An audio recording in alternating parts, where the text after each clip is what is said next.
purpose of a relationship is to make you conscious, not happy. Because unconscious people generally don't have happy relationships. Because it's always the other partner's issue. You don't make me happy. I hate you. Why do you hate me? It's like, what?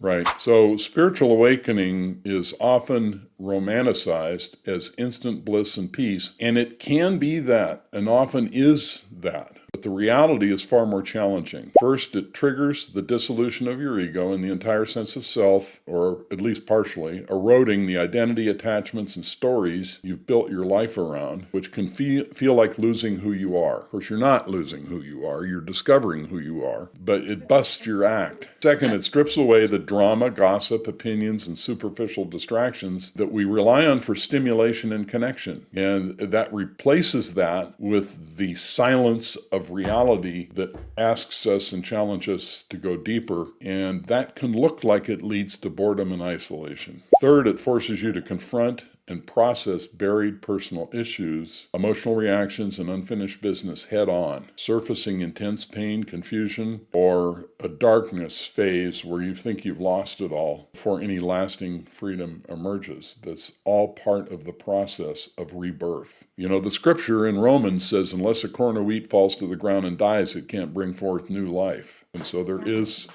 is kind of a crucible where the ego dies, and it can be very uncomfortable. And these aren't minor hurdles. They're profound upheavals that explain why so many people hesitate, resist, or even run from the process, despite glimpses of a deeper truth that's calling them forward.